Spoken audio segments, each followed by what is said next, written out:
In this lesson, we are going to look at how housing choices changes during the different stages of the family life cycle. Okay, this is on page 203 of your textbook. They say as people grow, they pass through different stages of life. Each of these stages is part of an individual's life cycle. In each life cycle stage, you have new opportunities and face new challenges. You also develop new needs and priorities, which influence your choice of housing. Life cycles are divided into four stages by age group. The first one is infancy, it's childhood. The second one, the third one is youth, and the last one is adulthood. Just as individuals have a place in individual life cycle, families have place in a family life cycle. A family life cycle has three basic stages. Okay, so let's start with the first stage. It's founding family stage. This begins with a young couple getting married or moving in together. And then we have the expanding family stage. This stage involves growth of the family. It includes childbearing, caring for young children, and school years for children and adolescents. And lastly, we have the contracting family stage. This is when the family becomes smaller, the children become adults and leave their parents' home. And these main stages can be divided into sub-stages. For example, the contracting family stage starts when the first child leaves the home.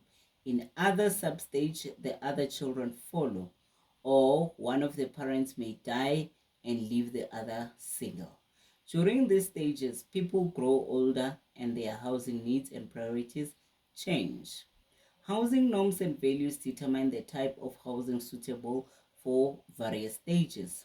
The norm that children of different sexes over the age of 10 should not sleep in the same bedroom, for example, determine the number of bedrooms that a family home needs. The more complex the family composition, the greater their need for space.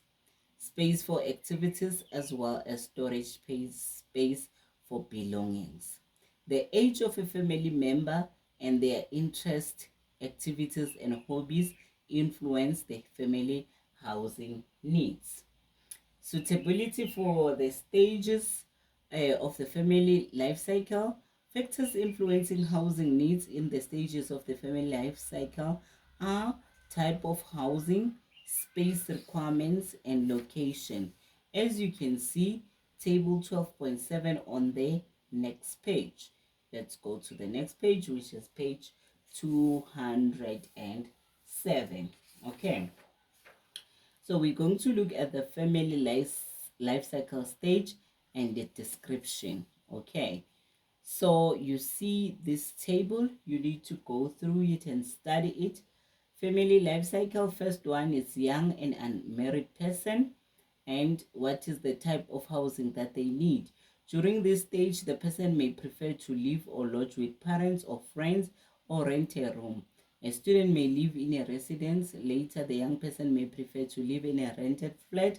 Some rented living units today are built with young unmarried people in mind, with communal swimming pools, tennis courts, and other recreational facilities are provided, as well as laundries, care, and maintenance services. And what does young unmarried person space requirements they have? In student residences, meals are usually provided and residents do not need space for food preparation. A bachelor or one-bedroom flat is usually suitable for a young unmarried person. Wealthier young people, however, prefer two-bedroom flats so that guests can stay over. And what location does a young unmarried person look for? Single people usually prefer to live close to their work and to cultural and social recreational facilities. So they often live in the center of the city or town.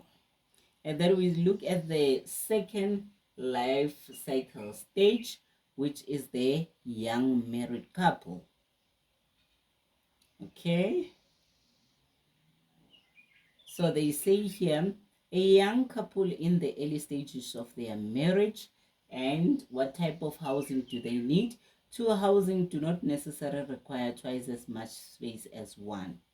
When two young people marry, they often live in a home previously occupied by one of them. A spacious, well-suited flat at a reasonable rental would satisfy their initial requirements.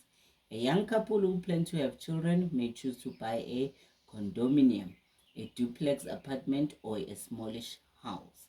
Many childless young couples, however, prefer to rent their housing, and as they would rather spend their money income on travel, entertainment, and relaxation. What space do they need, this young married couple? Young married couple usually require enough space to entertain and accommodate guests for night. Space for food preparation and serving is essential. They often need an additional bedroom to be used as a study or for leisure activities. These requirements can easily justify a three-bedroom residence. And what location are they looking at? If both partners work, it is essential for the home to be conveniently close to both workplaces. Nearby shopping, recreational, and entertainment facilities are often important to the couple. We look at the third stage of life cycle, which is the developing family now. The developing family usually chooses a smallish house, a condominium, or a duplex apartment. And what space do they need? A two-bedroom residence is convenient during this stage. Two children can share a bedroom while they are small, but as soon as a third child is born, the spatial requirements change. Space for playing and storage is essential. Childcare involves more complex domestic tasks like preparing and serving meals, cleaning and mending, clothing and entertaining guests. Special requirements expand accordingly. Safe space for playing outside is also essential. Families often prefer a detached residence on a plot or land because of the noise of children at play is less likely to disturb neighbors. Fences and gates are essential for safety of small children. And what location is a developing family looking at?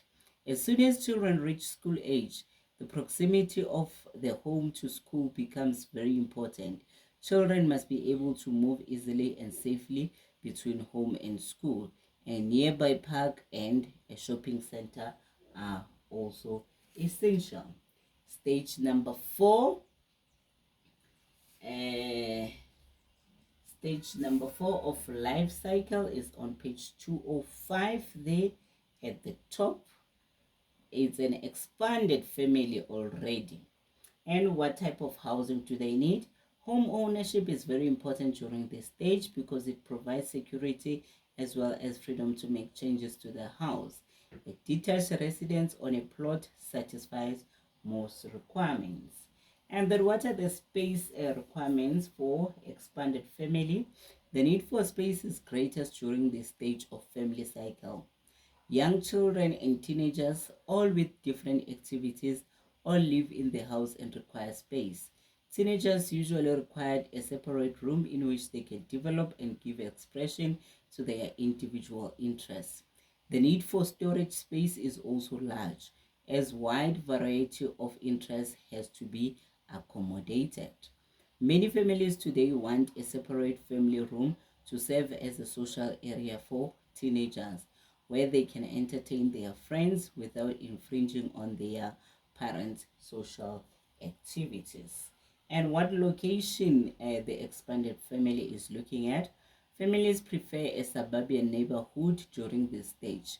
Closeness to school is still important, but children no longer need to be within walking distance. Teenagers need to grow up in a positive social environment. Parents want their children's friends to have more or less the same background, language, and culture as they do. And stage number 5 of the life cycle is contracting family. Okay. What type of housing do they need? The same type of housing is required as during the expanded stage. As the children leave home, the need for space usually decreases. Often, however, children will leave their personal possessions in their parental home for a number of years. Storage space is still required for this. During this stage, it is important to parents that their children live in the right social environment and make the right friends still. And we look at the stage number 6 now, which is the empty nest stage. In this stage, the couple no longer needs the space they needed when their children were at home. Ironically, many couples can only afford to obtain their dream home, which they needed 5 to 10 years earlier in this stage. And then what space are they looking for?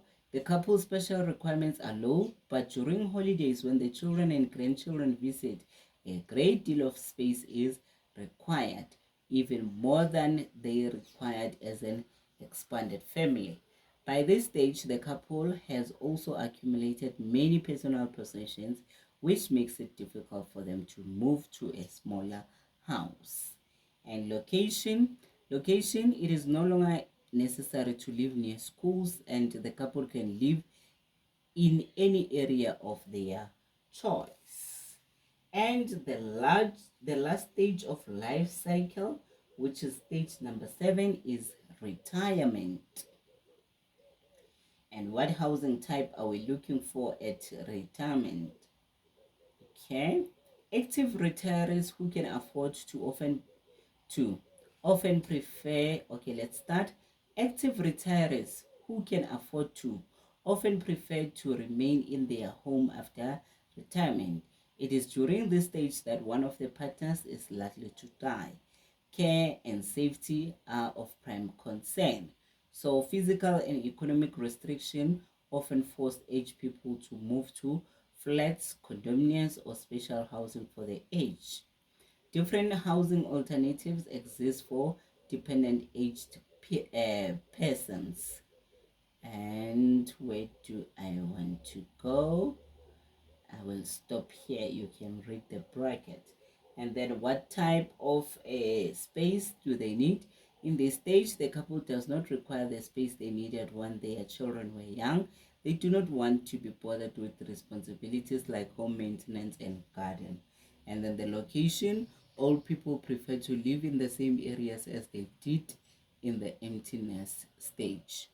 Neighbors, friends, church, and community provide the aged person with familiar and satisfying family network.